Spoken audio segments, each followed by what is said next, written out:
what we're going to talk about tonight, we're going to start by talking about rebranding videos. And I want to give you a perspective on rebranding.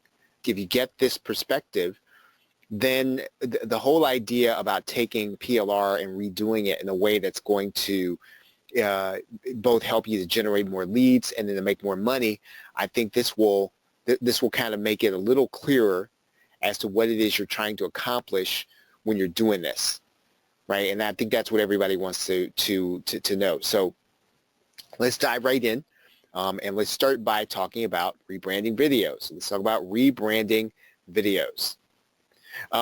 First, before we get started, it's important to kind of understand that we're trying to do is when we're rebranding that video is to get our USP in there.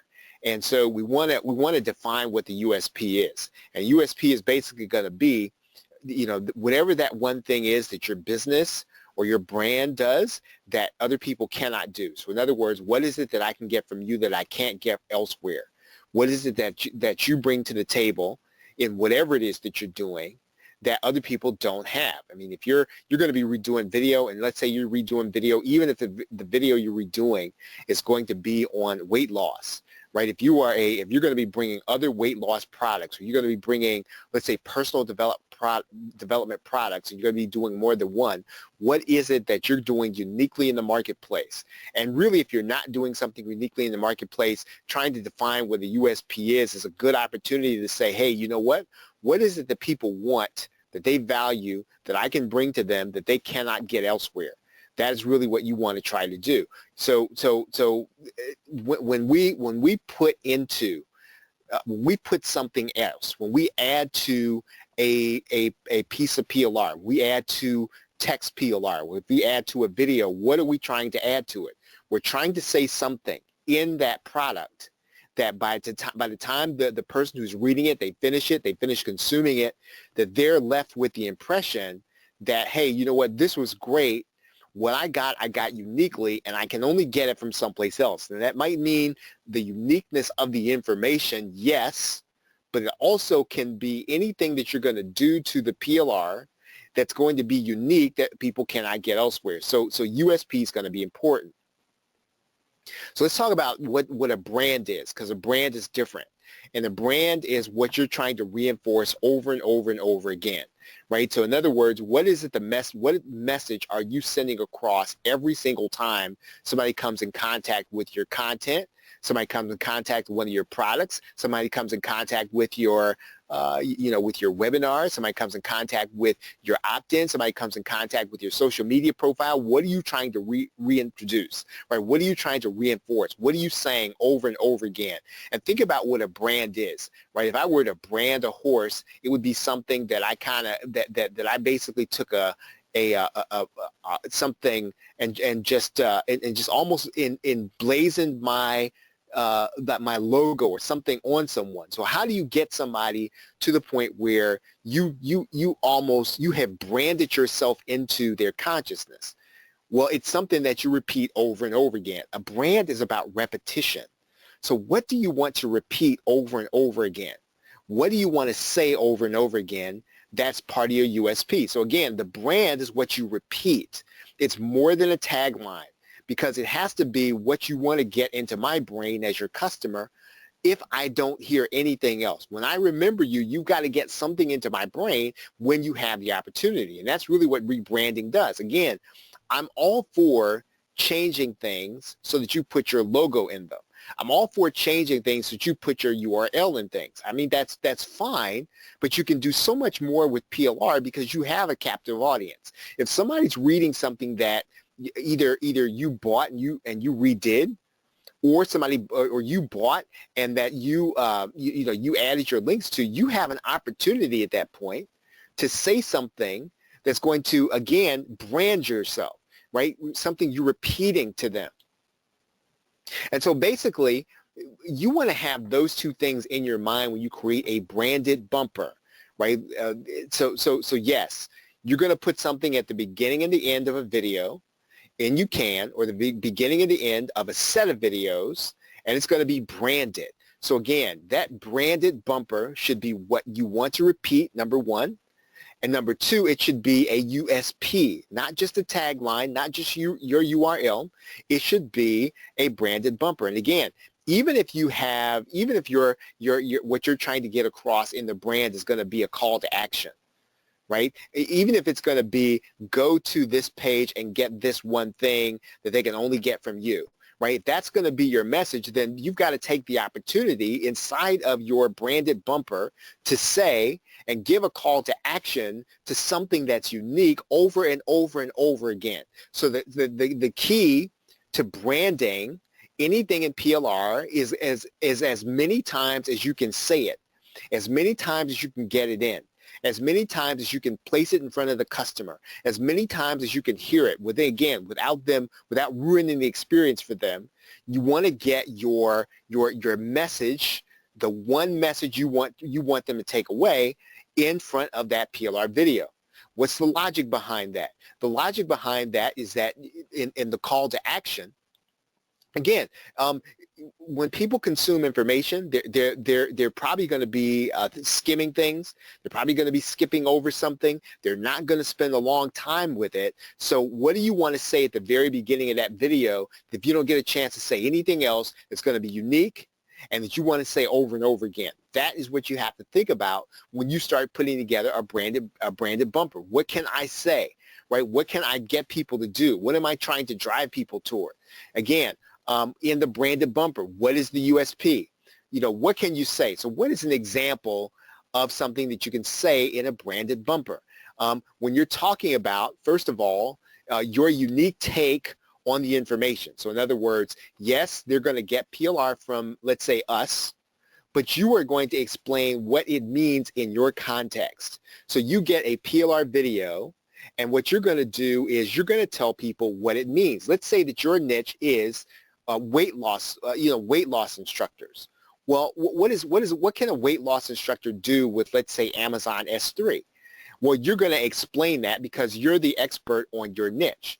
If you are the expert in let's say, a productivity coaching, right? You're going to bring context to the PLR, and that is what you're trying to do in the branded bumper. You're going to give context, number one. Number two, you are also going to make sure that at the end of your discussion, whatever it is that you're bringing to that unique PLR video, that you're going to leave people with an explicit instruction to go and do something. Right? And that is what you can say inside of your branded bumper. Should you do one, or should you do one for each video? If possible, you should do a branded bumper for each video that you're going to be selling. You should do a branded bumper for each video that you're going to be putting on your website. If you're going to use PLR, number one, you should be giving context to it. Number two, you should be stating your brand. Number three, you should have a USP. All those three elements make a branded bumper. So again, yes, it's necessary for you to make it unique and make a good experience from the video. Yes, it's great to have, let's say, something that you say about your business, but you've got to give the call to action too. All three things belong in the branded bumper. The question is going to be now, the question comes up, should you outsource the voiceover? And I'm going to always say no to that. Right? Because again, especially when it comes to the PLR video, you can have your voice part of the video as long as you're bringing valuable context. Right? When you say inside of the video, here's what you're going to say. Let's say that you bought a PLR video and they're going to hear my voice teaching a concept. Well, you're going to come on at the beginning and you're going to tell them what it means. You're going to point out to them some of the things they're about to see and how they should think about it. You're going to point out to them how they're going to use it in your niche. It should be your voice doing that. And again, you can do that credibly by saying, hey, we partner with this company to teach these things, but here are the things that you're going to have to remember about what you are about to see. Then really and truly, if you really want to do a high quality job with the video, you put a bumper at the end. And that bumper says something like, hey, this is what happened in this video. Here are the things that you want to think about once again. In order to get more information about more of these things, here's where you want to go to this page in order to get this thing that we have for you, because we're the only ones that do this, right? All of those three things should be inside of your bumper: the context, the branding, and the USP. Again, every time you get the chance, because what you're trying to do is reinforce that the information they're getting, they can only get it from one place. The way you deliver it is the only place they can get it, and you are the only one that can give it to them. So let's talk about video only. So let's go on screen. So you should have a video editor if you're going to rebrand your video. The most important thing are going to be the things that we have just discussed, right? Because if you're trying to figure out, well, what should I say in my bumper, right? Those are the things that you must put in there in order for it to help you to generate more profit, right? So what we're going to do here is we're going to import a PLR video, right? I'm just going to import a video here.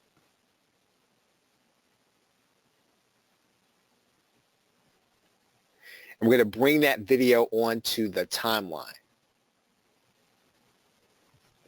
Right now, I've got a couple of choices when I rebrand the video. Of course, what I can do is I can record another video. Right now, let's just say that for the sake of argument, let's just say that this video is the one that you recorded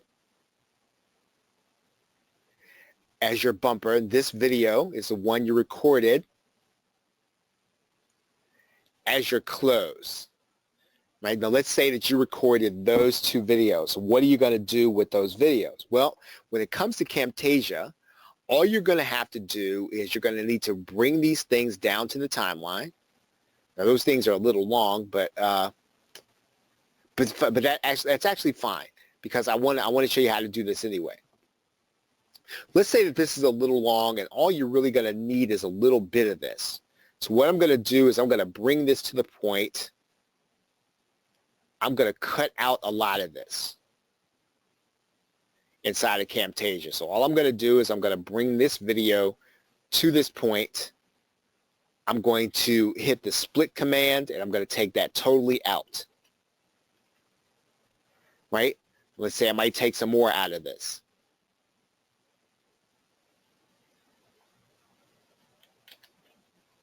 And all I have here is the beginning of my bumper.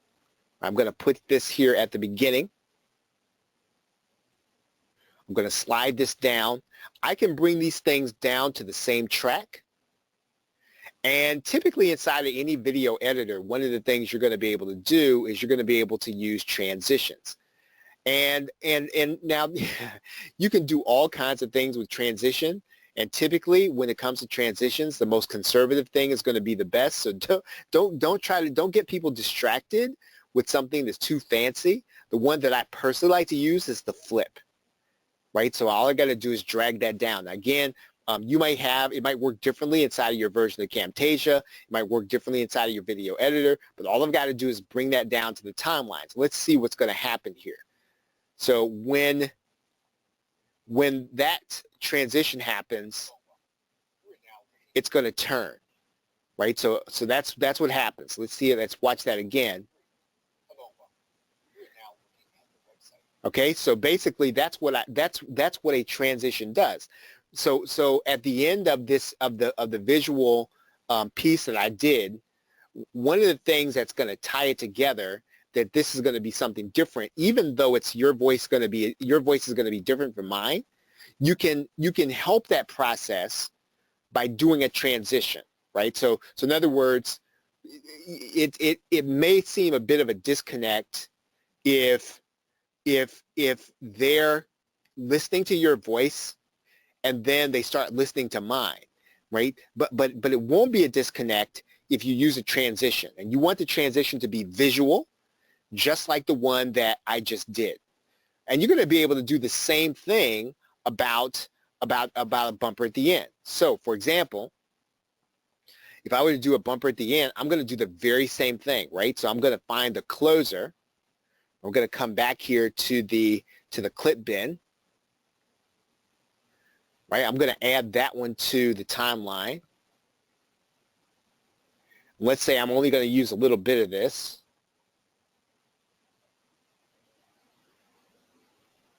I'm going to cut this off.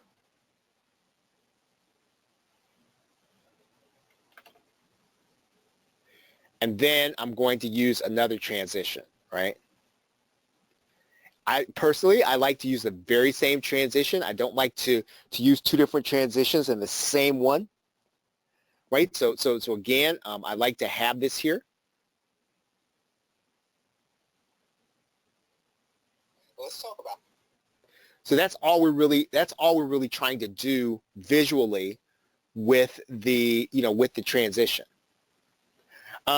Okay, so one of the questions is, how do I feel about using callouts? I think that if you can use a callout in a way that's going to complement what you're trying to do. So for example, if my goal here in the bumper is to reinforce something, right, and I can do that effectively using a callout, I'll do it. So for example, maybe what I want to do here is I want to say,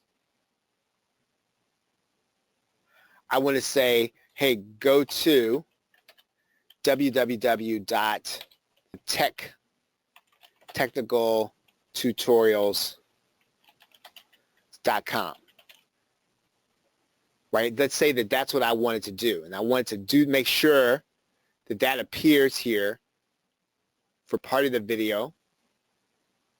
And that's an easy way to rebrand, right? So I can do that, and that might make sense to do. Right? Maybe I might fade that out so that it comes and it goes out. Right? So yeah, so if you can use it in a way that goes along with what you're trying to do, I think a call out can be good as long as it adds to what the person is trying to accomplish. Okay, so the question is there a way to fill in the black part? So let's see. If what you mean is, let's say that what I'm going to try to do here, I'm going to take this call out. And one of the things that Camtasia will allow you to do with the library is it will allow you to do what's called a title clip. And I think that might be what you're talking about.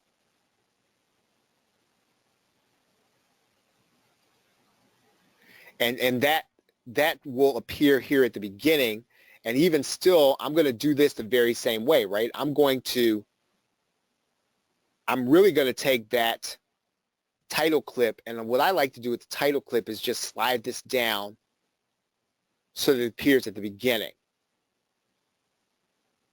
Right now in Camtasia, what you can do with the title clip is you can click Edit Callout, and then you can edit this writing in here.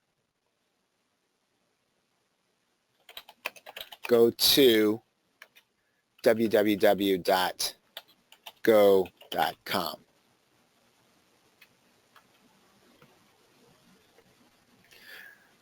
Right, and then of course it's going to transition in.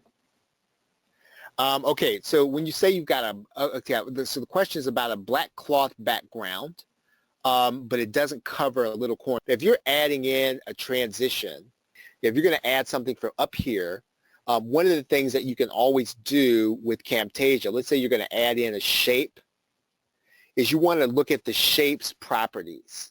Right, whenever you have a shape property, what you can do is you can look at the fill and change the color, right? So if we click that down arrow, we can change that fill color to green, right? Then the background's going to be green. We can look at the fill color, and we can make it red. So typically, what you're going to want to do is to look at the fill color in the properties of the callout, and you can always change the color. You can change the effect of the color. Right, so we can change the style. We can typically change whether or not there's going to be a border around it. So you're always going to find that when you are in the properties area of the particular callout. Right, so when you get to the callout, there should be areas where you can adjust the callout. Okay, great question. That was actually right alongside of what we're trying to do. So again, when you're adding in your branded video, you should probably do the video ahead of time, right? When you're adding it to the timeline.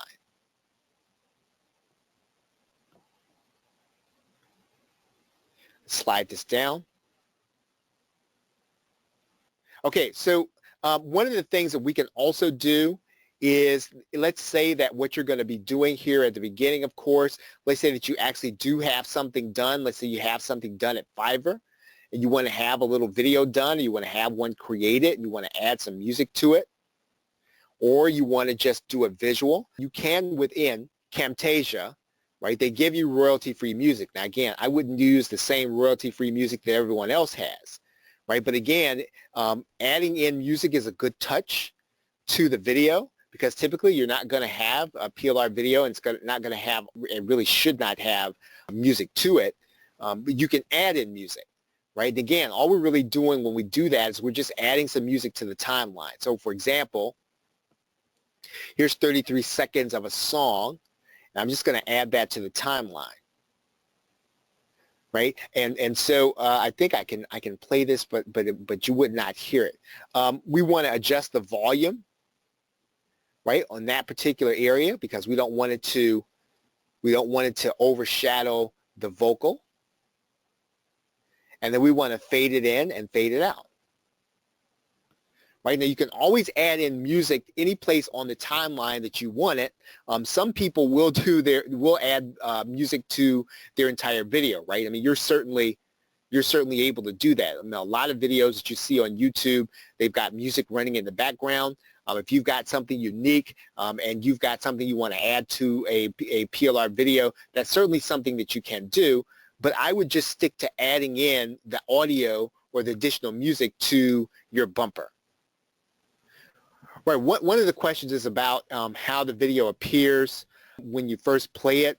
One thing that I would say is that when you're in the editing process, it's always going to be a little different when you actually render the video. Now, if the rendered video has an issue, let's say at the beginning, once you've produced the actual video, then it could be the actual clip that's a problem. But if it's just the editing process, then you want to go ahead and render the video and then look at the video in its final production, because in some cases when a computer doesn't have a lot of memory, what happens is the editor will truncate things, or it'll try to take shortcuts to try to show you what it thinks it might look like without showing you all the way. So again, what you can do is you can then render the video and see what it's actually going to look like. Sometimes the preview is not always going to show exactly what that video is going to look like. Okay, but that does happen sometimes. It does happen that when you render a video, or when you're working with a video in the editor will not always show the video doing what it's going to eventually look like. They rendered and downsized it with Handbrake. If possible, you shouldn't have to downgrade it, downsize it. If anything that you're doing in Camtasia, you're typically not going to have to. You should not have to downsize unless you're adding something huge to the video. Hey guys, welcome to Digital Marketing. My name is James Bean, and I come from the insurance industry. And I can admit, it was really tough for me to make consistent income, especially with all the chargebacks and the responsibility of chasing people to pay for something that they really couldn't afford. I quickly realized that I needed a reliable business that would give me 100% profit, no monthly fees, residual income, and ownership of my entire business with an automated system that worked for me while I was sleeping. I came across digital marketing, and this changed my life. I was able to make $600 my first day of starting this career, and within my second week, I earned over $2,500. All I was doing was following a simple step-by-step system, working 2 hours a day. And it just taught me how to market on the most popular platforms in the world. Now, I don't know what you do for a living, but digital marketing is a $1 billion a day industry. So there's enough money for everyone. Usually, you know I never double back. And you're probably somewhere happy getting your life on track. But when something's good, it's good, baby, that's a fact. Girl, I still have you